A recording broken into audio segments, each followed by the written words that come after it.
2, 3, 4. Hello everyone, and welcome to the Power of Music Thinking.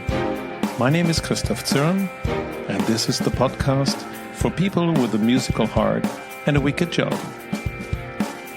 We're looking for stories, insights and tools from the big world of music to inspire leaders and followers to listen, tune, play and perform in whatever field you're operating.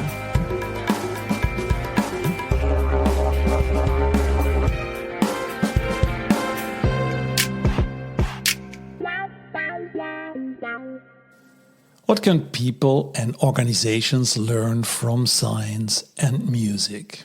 Why should we care? Are there universal mechanisms that are valid all over the world to all human species? Or is everything an individual experience? Today we talk with Hauke Egermann, Professor of Systematical Musicology at the University of Cologne. We speak about universal mechanisms that are valid all over the world. We learn from research with an isolated culture in Congo, the Pygmies from Mebenzélé, that refuse to practice negative music.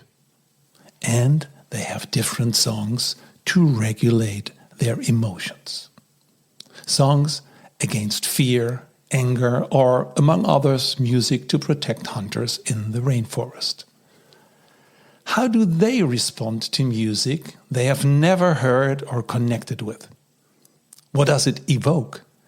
And how does this relate to, for example, Canadian Indigenous people and the listening patterns in the Western world?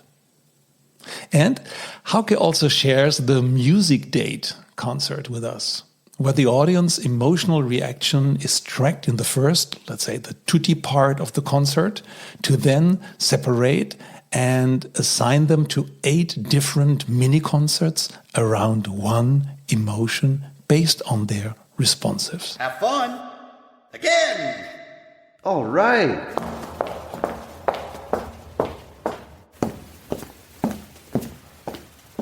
Welcome, Hauke. Welcome to the Power of Music Thinking. Hello, thank you very much for having me. What was your first or maybe most memorable sonic experience that had an impact on you? And it could also be an album or performance. Well, that's a good question. I'm not so sure whether it's just one experience. I guess it's take your time. You can also share different experiences. I would say my journey into becoming a music researcher started, of course, with making music on my own, and for a long time, I've been a chorister, a choir singer, and I would say very early on, I had very strong experiences with singing together with other people and being part of that sort of a large sound that you form together and that involves you and that's around you. I think this could be something I would say. And that's not specifically like a particular piece of music or a situation. It's just being there and really realizing that sound together with other people. That had quite an impact on me, I would say. Wow.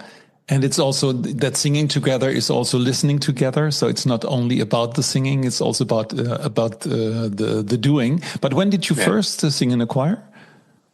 I would, I don't even remember that specific. I think I was in a children's choir very early on, probably in primary school time. Then I joined sort of a church choir in Germany that's called Kantorei when I was in my teenage years. And then when I was 16, I went to a boarding school that specialized in music, and I joined the Rundfunk-Jugendchor Wernigerode, which is sort of a, you can say, a broadcast youth choir that did several productions with sort of the regional radio station and television station there. And that was, quite an intense and important experience for me to be part of that choir for a couple of years. I even can imagine the difference singing, let's say, in a classroom together or in a church. So the sound then becomes much more one. Yeah, of course. I mean, we basically sang every day, everywhere, all the time. There were like several rehearsals across the week, and we also performed, I would say, at least once a month or every 2 months or so. But I think what was really impressive for me there was the experience to work together and focus and achieve something together, and sort of to experience this idea that you immerse yourself into something really, really deeply, and then you become really, really good at it, and you do that together with other people, and then all of a sudden you create this massive sound. And we participated in some competitions at that time, and then we were sort of the best German youth choir for several years in a row, which was, of course, very rewarding. Wow. Hauke, can you introduce yourself briefly? What do you do for a living, and then we can segue into different themes. Yes, so my name is Hauke Egermann, and I am a professor for systematic musicology at the University of Cologne in Germany. And so I did not become a singer or a professional choir singer, even though for some time early on I was quite interested in that. But I was really initially interested in how music can be linked to technology, and how music can be studied from a more scientific perspective, I would say. And this is why I started many, many years ago studying systematic musicology, and that sort of paved the path for everything that followed. And now I teach the same subject at the University in Cologne. So I can assume that some people have an idea what musicology is, and some people not. Maybe can you explain what is then systematic musicology? What's the difference to, and are there other ways of musicology? Exactly. So I think people from with a sort of a Anglo-American English-speaking background might not be familiar with that concept. When they hear the word musicology, they think of people that write about, I think traditionally, composers and their work. They analyze that. They analyze the lives of composers, the social context of that, and they do that from I would say a methodology that comes from the humanities. In Germany, we had an influential musicologist in the 19th century who thought about the different ways that music could be researched, and he proposed that there could be two ways of splitting. There could be two parts of musicology, two ways that could be split up. There could be a part of musicology that looks into sort of the artwork itself, and that has that as a focus, and the artist behind that. This is what we would consider historical musicology. But then he also suggested, his name was Guido Adler, and he suggested that there could be also a kind of music research that not only looks into individual artifacts, but that tries to unify them in a way and to look for similarities across them. And he suggested that one could look for laws, Gesetzmäßigkeiten, that guide music as an art, I would say. And this, of course, is a bit limited in a way that I do not believe that there are laws, like natural laws, on how to compose music. and achieve certain effects in listeners, for example, or make something more beautiful. But this was the belief that people had in the 19th century. That was also the time when experimental psychology was established as a discipline, and empirical aesthetics were also conceived, and where people tried to do experiments and find out, what do people like, what do they enjoy, are there certain proportions that are universally more pleasurable, for example, than others, so this is how all this came about, and this is why we still have that tradition in Germany that we divide musicology and into different subdisciplines. And there's the more traditional, historically oriented one, but then there's the systematic musicology, which is still around. And I would describe this as musicology that uses methods that come from the natural and the social sciences. And I think in other countries, people would call this music and science, or the science of music. But I must also admit, there are also, of course, other fields in musicology. Of course, there's ethnomusicology, which has been established as a new discipline over the last century. We have popular music studies, cultural studies. So this has been quite diverse, so to speak. And I'm within that framework. This is where I do my research. Absolutely. That sounds a lot with what we're doing at the Power of Music Thinking. So looking for patterns. You didn't say the word patterns, but it sounded very much instead of laws, because laws would say, okay, first we make the law, and then we see how people behave together or against the law, and finding patterns in fields that we not have expected. That's also nice research. Can you share one of your researches so that people have an idea from, that's what he's doing? Because the first part of the historical, we can imagine there's a composer and we want to know everything about the composer and how it's perceived and everything. But maybe good to have an example and to see how this also reaches us as humans, because we all have two ears and listen all day instead, as long as we don't put the fingers in our ear or use a headphone. Yeah, of course. I can happily do that. So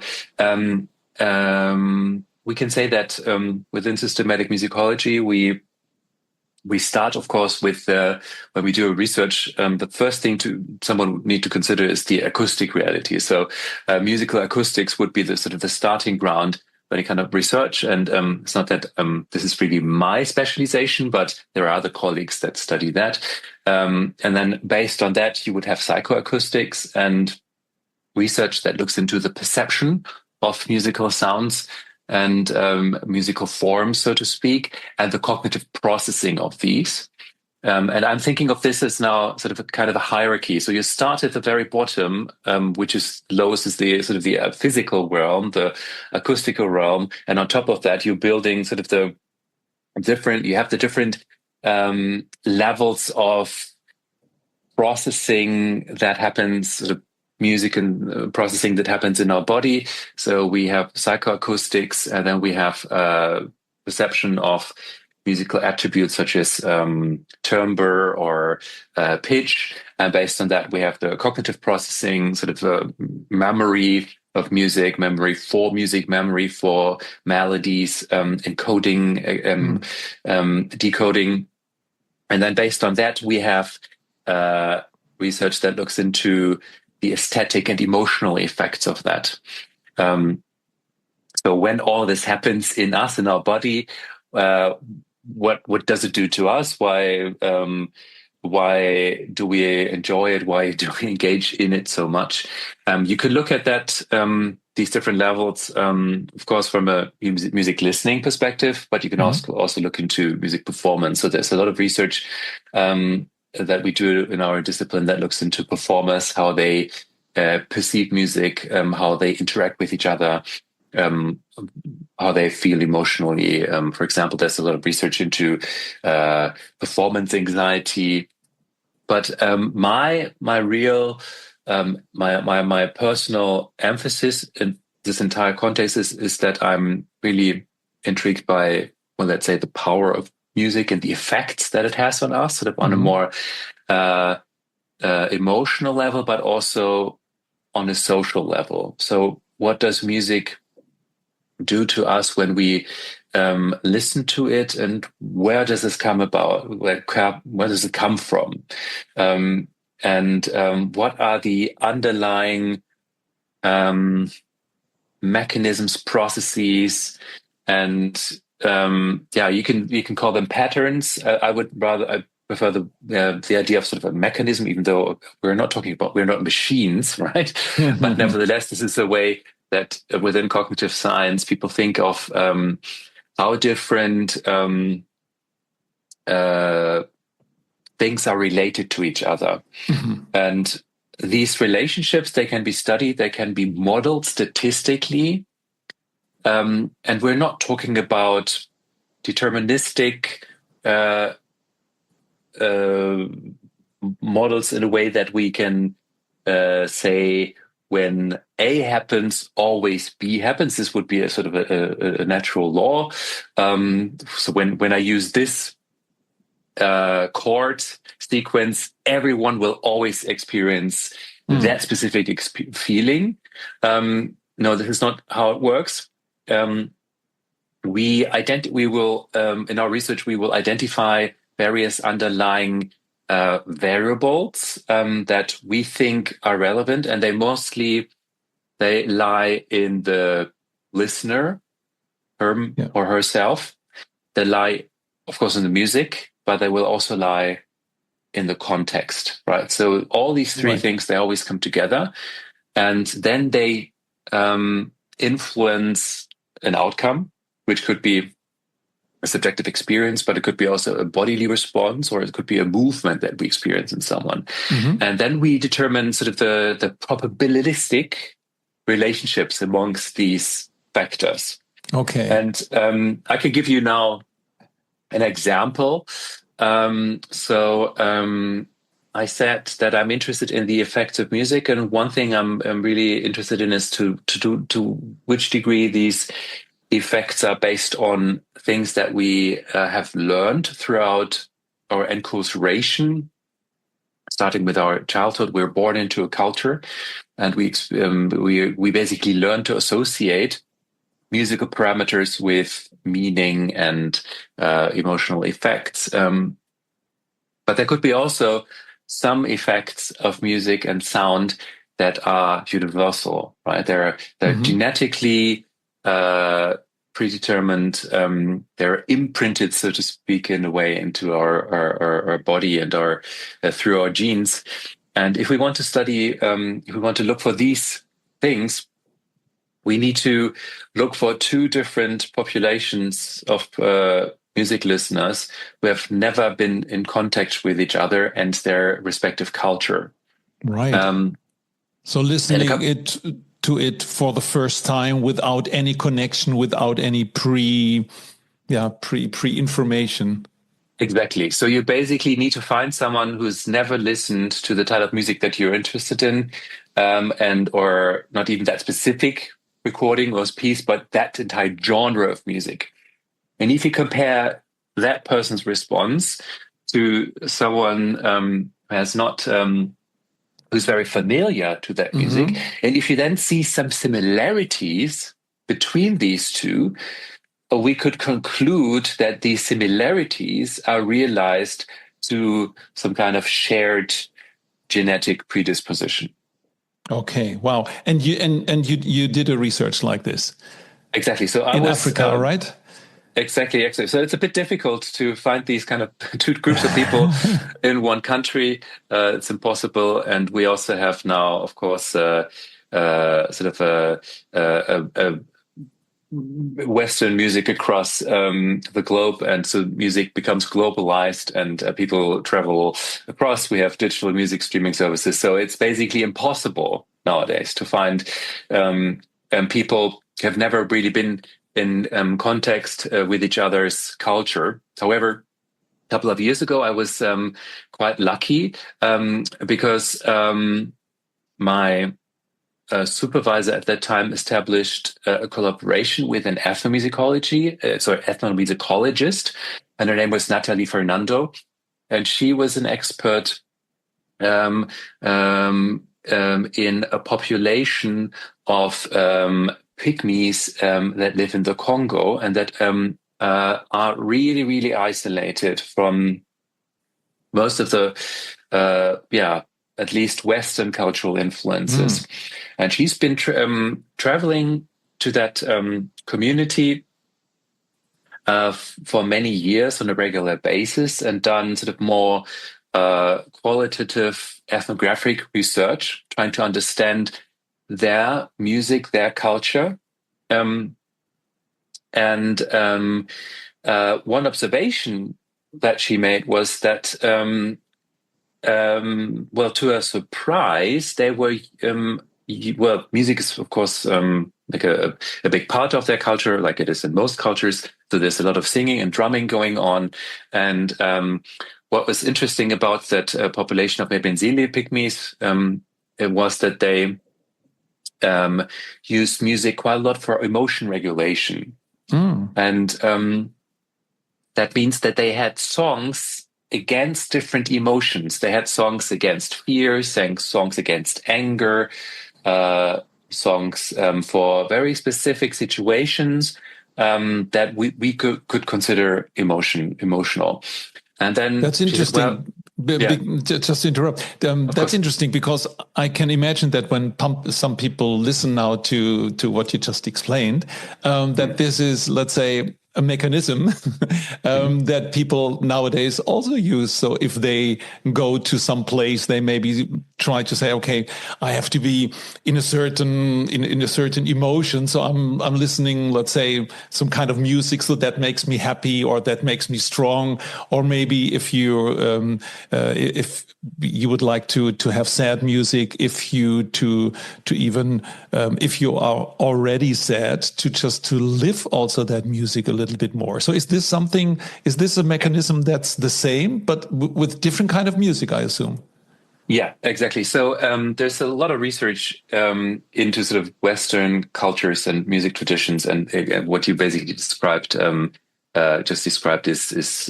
basically a common phenomenon. So I would say when you look into the reasons why people listen to music, if you ask them that, there's lots of studies on that and surveys, and the main goal is to regulate emotions and arousal, to take you into a right mood that is desired for you.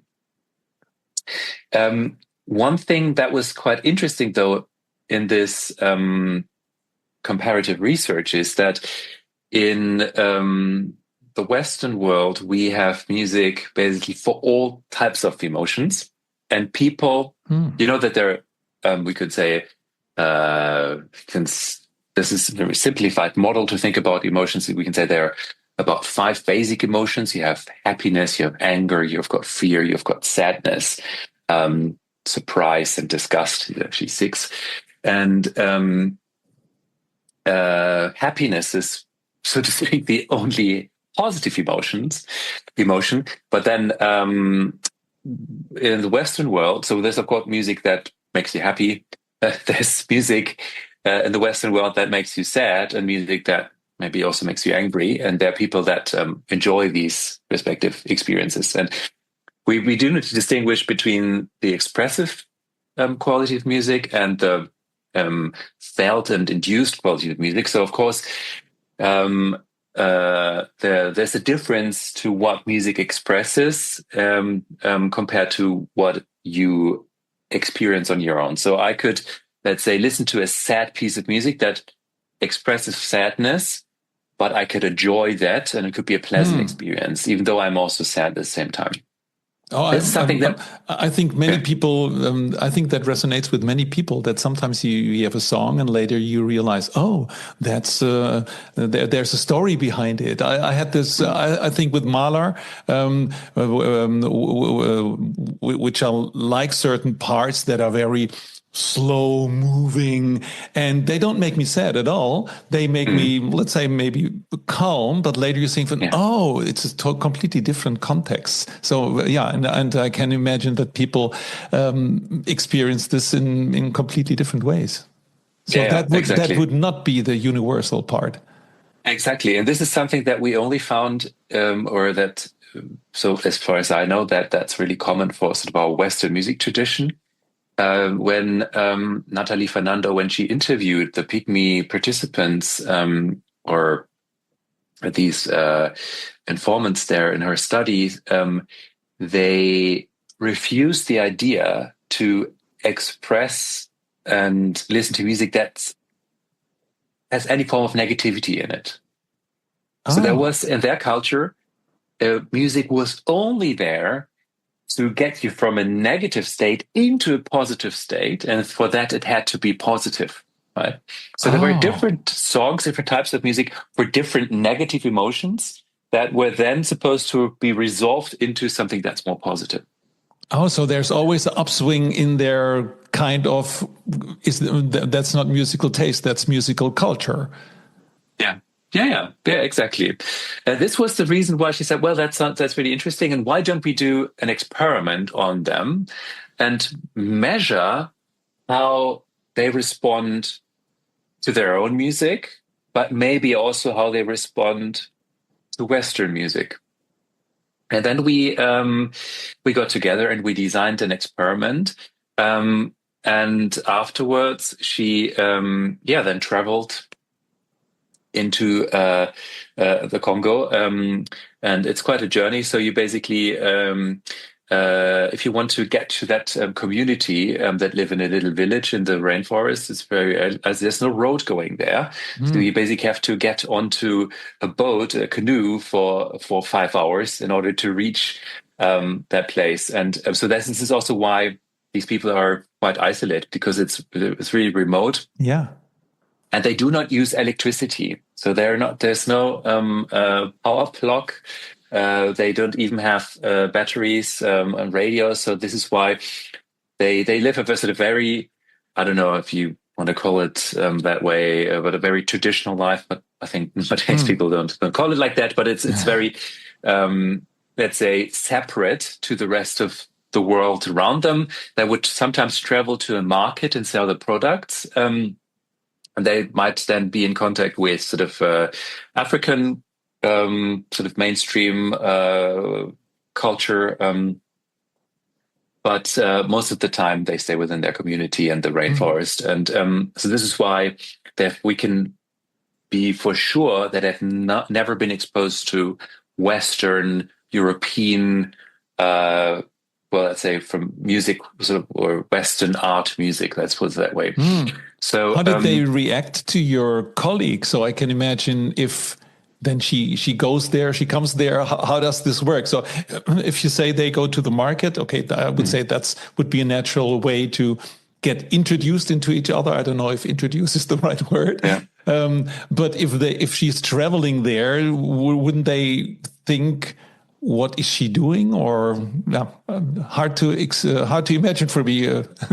Yeah, that's a good question. I think, well, she's been there multiple times. They will know her. She has a relationship established with them. And I think generally, I mean, I've just seen photos and video recordings of that, and her descriptions. I guess they're just generally very interested. I mean, you can see they're all surrounding her, and I must admit, I mean, she paid them also to participate in these studies. I guess they can use that money when they then travel and go, I don't know, buy some food or clothes or whatever. But well, she basically then went there, spent a month with that in that village, and recruited about 40 participants, and they all volunteered to listen to her music, the music that she recorded of them, of that population before, and music that we took there that we knew that was, from a Western perspective, expressive of certain emotional qualities. So we played the music that would be considered expressing happiness, music that was expressing anger, music that was expressing fear, and music that was expressing sadness. Can you give us examples? So that we have, what kind of music was it? Was it classical music? Was it pop, rock, heavy metal? So one group of stimuli came from a collection that was done, that was put together by a colleague, Emmanuel Bigon, in the I think early 2000s. It was uh, uh, orchestral music from the late 19th and the late 18th and early 19th century, like Brahms, Beethoven, things like that. And these are music excerpts, right? So they're like about 30 seconds long. Then we also added a piece of music from the soundtrack of Star Wars, the Cantina scene. It's a sort of a Dixieland sound. Then we had an example from Hitchcock Psycho soundtrack, the film, which is sort of very high-pitched strings going up. That was sort of supposed to express... theremin, isn't it? There are some violence. Yeah. You know the electronic instrument theremin? I know that. Or mixto tratonium. So it's still electric. But it sounds like strings if you don't know the instrument. That's pretty right. Okay, but it's just very high pitched. It drops down and sort of expresses sort of this anger, fear, like negative emotion with high arousal level. And then I don't really remember this. I'm afraid I would need to look it up. Then we had something that was also sad. But this is instrumental music. It was specifically chosen to sort of cover a wide range of different emotional qualities. And you say it was instrumental.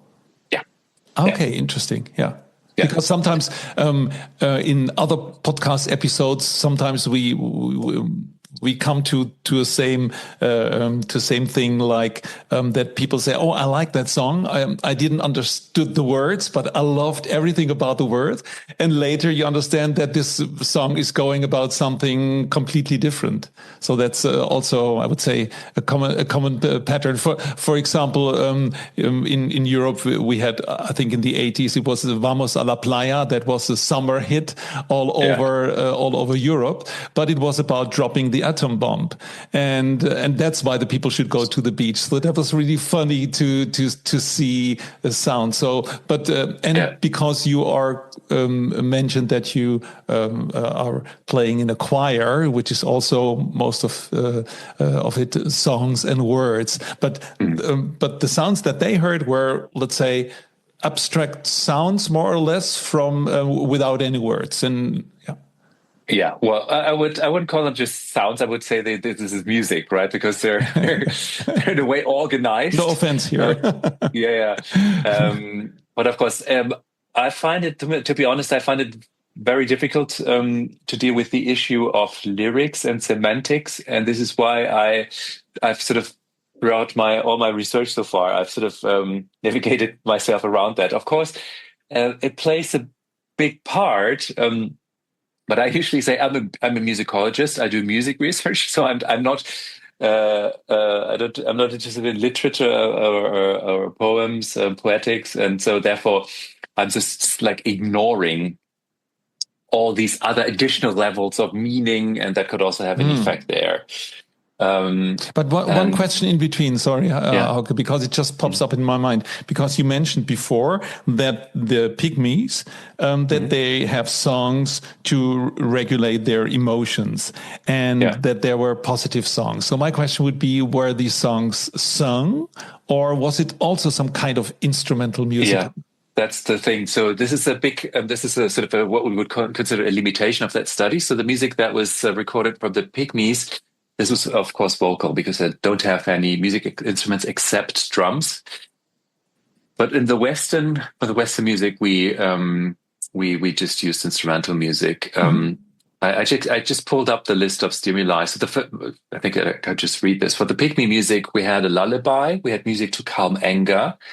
We had a music that was sort of considered religious for their spirit. We had a music to entertain, music against fear, music for funerals, music against sadness, and music for protecting of man hunting in the forest. So this is how these pieces were described. Wow. And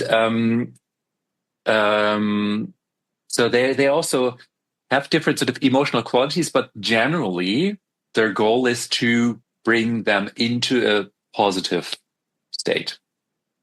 Maybe with different degrees of arousal.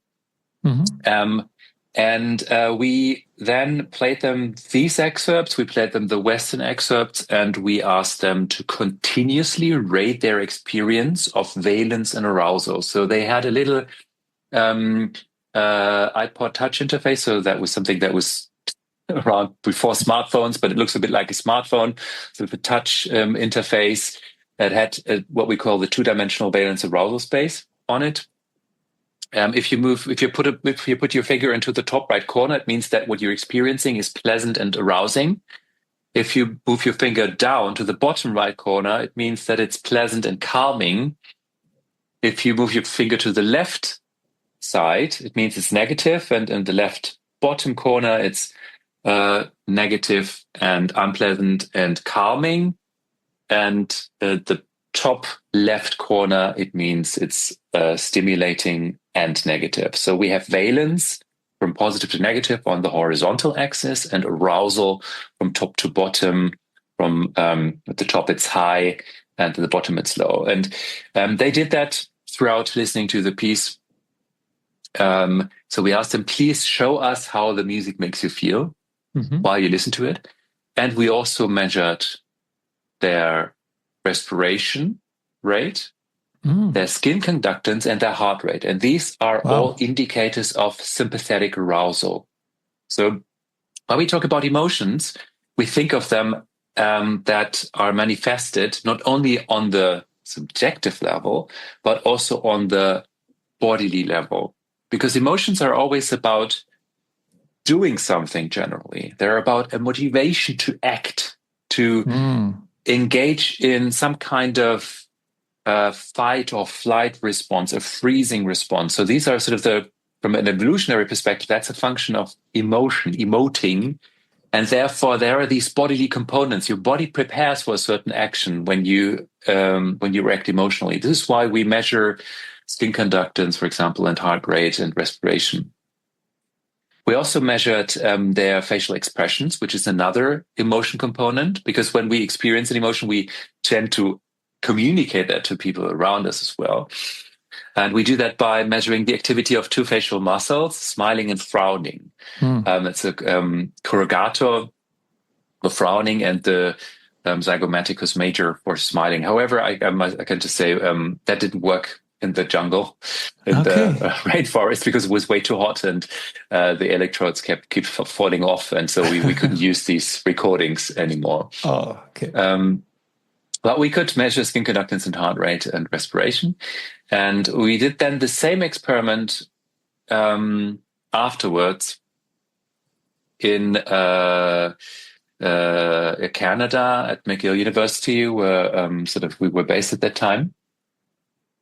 And we also recruited participants that were as similar as possible to the Pygmy participants. And basically, the idea was to basically replicate the entire procedure, everything as it was in the initial study. And that allows us now to do a cross-cultural comparison. So we have music from two different cultures that has been listened to, and that's been played to two participants from two different cultures. And now we can observe look at the effects of these different pieces, different excerpts. And the first surprising finding was that we did find some similarities. Like in the beginning, I think a lot of people would have thought, well, these are people from a very, very different cultural background. They've never heard the Western music. So they were asked about that. Have you ever heard this kind of music? No. Like, not a single participant said, yeah, I think I once went to cinema somewhere and there was an orchestra playing it back. No, it didn't happen before.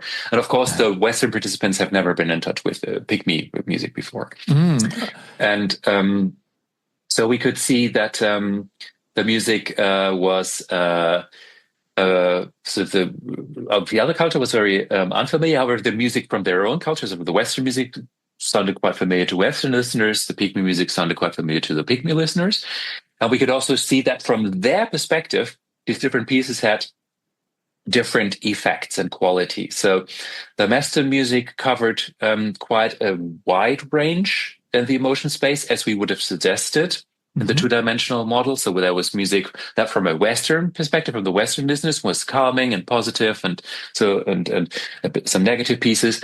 And from the Pygmies perspective, their music on them was mostly centered around the top right corner of that space. So the music that is pleasant and arousing. And some pieces were a little bit more arousing, some were a little bit less, some was a little bit more positive. But we generally have that sort of that area here. What we then did, we tried to take these ratings of the emotional effect as predictors in a regression model. Now it becomes, I'm sorry, very statistical.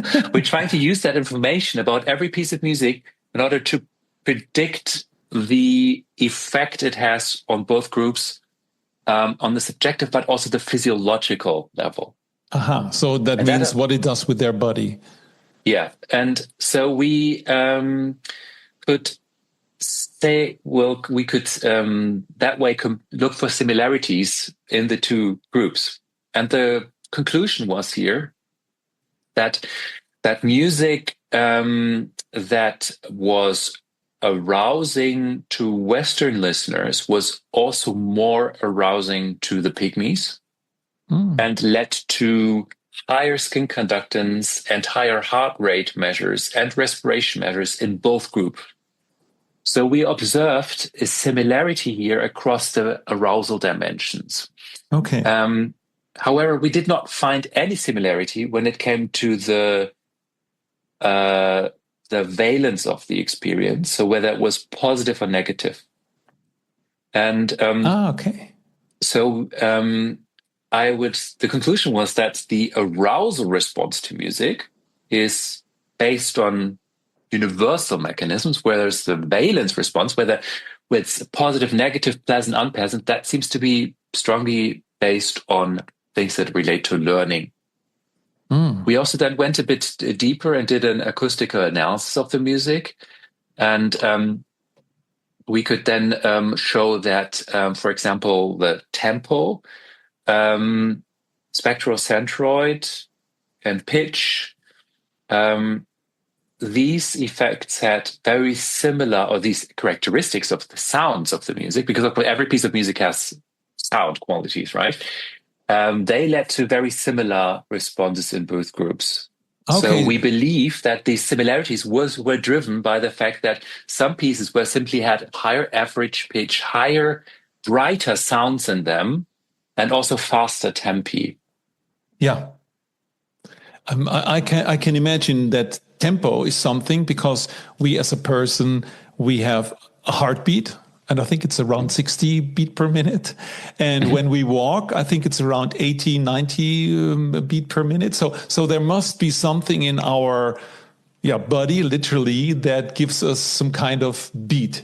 And I can imagine that this relates to if they hear a beat in music. That would be a question for a researcher, but interesting. So, but you said this would be universal.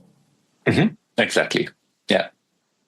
Wow. This is the conclusion, that to a certain degree, basically, if you play people music that's loud, that's fast, that has higher pitches across the world, they will be more likely to experience an sort of more bodily activation and also subjective arousal. But the question of whether you like something, whether it's pleasant or not, that is completely based on what you associate with that, what meaning it has for you. And there, I would need to go into other areas. It becomes more social in a way, right? So we're into social psychology there. Nice. Thank you for sharing this one. Maybe cool to segue into another project that I heard about, and that is in some way absolutely connected, the music date. Can you elaborate a little bit on this? Because I assume that the universals that we just heard, there are also valence in a Western culture. Yeah, so that was a project that was done in collaboration with an orchestra here in Hanover, the Orchestra im Treppenhaus, and they have very let's say innovative approach to presenting classical music in new different forms and ways. And one idea that they developed, I must admit, I'm not really part of that sort of, I haven't had any input into that original idea, but the idea was that they would design a concert that allows you to use a dating app, so to speak, where you can say, I like that specific piece or that specific section of a piece of music, and I want to hear more of that in the future. And so they developed this concert where there are two parts. And in the beginning, you listen to the first part, then have this dating app where you say, well, I like this, or you don't like it. So you can basically press a button. And then the second half, you would then get the option to choose between 12 different versions, I think, of the second half of the concert that are played in small groups. And here, the app basically gives you a recommendation on which music fits best to what you've said before, like what you liked.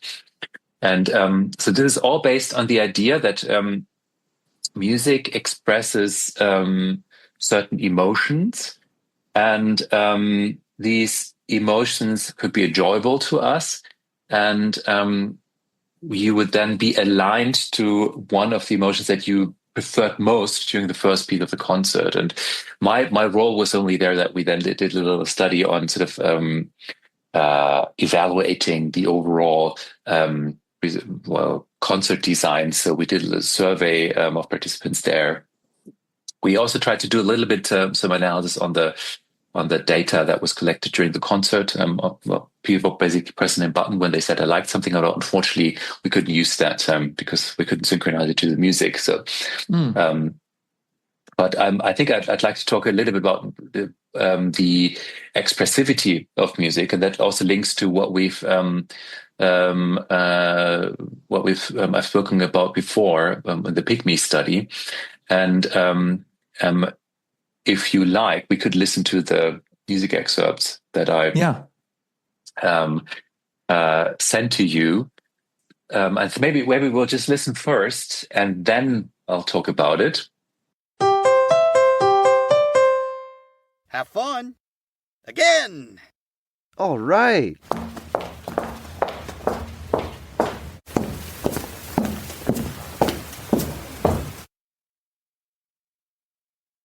Is there something that you noticed that sort of is some sort of similarity here between these two files? Maybe we'll listen to the sad examples now. So sad music and sad body sounds.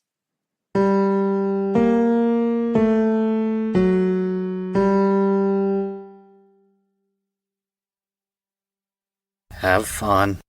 Again. All right.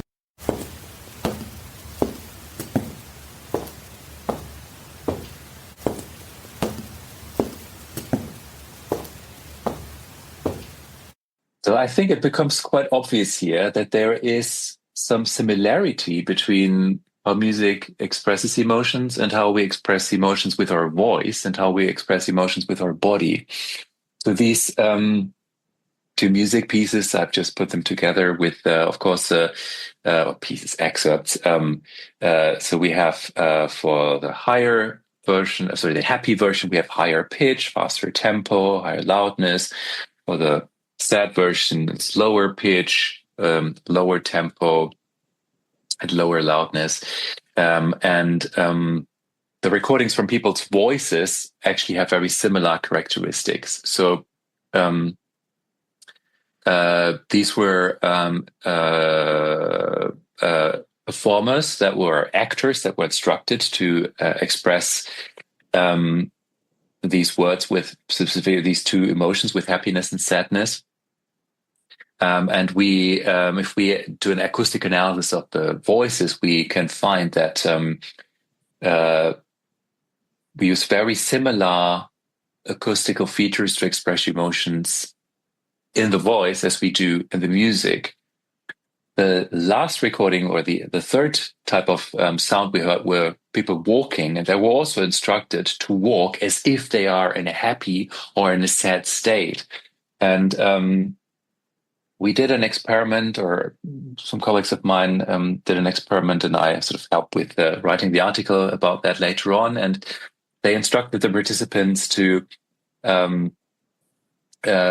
create these sort of sound recordings that were then analyzed, and we could then see that the acoustical features that are, let's say, some are of the acoustical features that are used to express emotions here are very, very similar in walking, but also in music and also in the voice. And this basically leads us to the conclusion that the expressivity of the music comes from maybe something that could be considered body knowledge. Like, we know how a body moves, how a body expresses emotions. And when you play an instrument, you basically make use of that knowledge. And this is used in the encoding process of a performer, but it's also used in the decoding process of a listener. So it's basically this idea that music sounds a little bit like someone is moving emotionally. And I really, really like this idea, because it helps us to explain and understand a lot of very fundamental musical phenomena, like why music is maybe so emotionally touching to us, because it really, really expresses emotions like a person would do, right? Right. So you hear someone crying, and it's our most intuitive and also presumably innate response to go and help that person. So when a piece of music sounds like someone is crying and experiencing deep sadness, we feel a strong connection to that. So these are presumably mechanisms that have a very deep evolutionary foundation in our ability to communicate our states, but also to respond to them. And these are processes that could be called emotional contagion or empathy. So you empathize with someone, your ability to empathize with someone and feel how they feel, to take their perspective, that's something that's very deeply ingrained into also our experience of music. And the interesting thing about music then is it's not really a person, right? It is something abstract. It's a piece of art. It's an idea that can then be so much more than what a person can express, right? If you look into a voice, the range of pitch of a voice, of course, is limited, but the range of pitch of an instrument is much wider, and therefore it's presumably much more expressive. And you think of not only one instrument, if you think of an entire orchestra, right? The different dynamic ranges that it can take. So these very simple acoustical features have very, very strong emotional effects on us, therefore. I like that very much, because that's also something that we maybe should focus more on. And there's also a saying, music is like touching from a distance, which what you just explained literally is. And and that's also the switch that I often try to make. So why should we talk about music? Why should we talk about the power of music thinking? What can I do with it? And I think there are many ideas where music, and also the knowledge of music, and also, as you call it, mechanisms of music, could help us to first better understand and then do something with it, or what you just said with the coding and decoding. So there's a code in somewhere that I want to do something with it, and you know, or you try that people decode it in a certain way. And 2 episodes back, we had an episode about sonic branding. So that's where brands first try to be themselves and to communicate who they are, just to be also different from other people. Same what we do with our voices. Every voice is completely different. So I see there's a lot of learning explicitly, but also implicitly for I would say for the rest of the world. So when we look from the music perspective. Hauke, is there anything that we didn't touch in our talk today? Well, I think there's so many more things. I mean, I've spent quite a lot of time talking about this Pygmy project in the Congo, and there would have been so many more. But maybe if people are interested, of course, they can find out about our research online if they like to. Yeah, absolutely. And I can put this in the show notes, also the link to the Institute, because that would be my last question. What would it need to study systematic musicology, and what would you do? What would or could you do after with it? Well, that's a good question. So. One thing you can do, you can come to Cologne, to our institute, and enroll in our course in musicology, which I think is very unique. We have a strong emphasis on these types of research that I've spoken about today. What you will get is a training in music, but you will also in music research, but you'll also get a training into statistics and data science in empirical research methods. And these are, of course, transferable skills that you can then apply to other fields. But I would say traditionally, so if you do a degree in our field, of course, you're first of all qualified as a music researcher and musicologist, and so you can pursue an academic career. But many other people would go into culture institutions, the music industry. What I'm really interested in is also the area of music technology and how this can be connected to the more fundamental research that we do.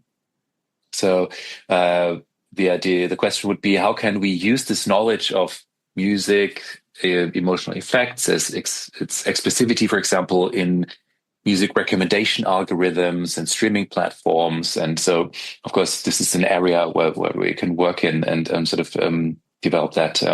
So a lot of the research here is done by computer scientists, which is of course great. But I think sometimes sort of having a little bit more musical background knowledge can also be helpful, and designing and developing much more sophisticated and sort of innovative ways of how to interact with music.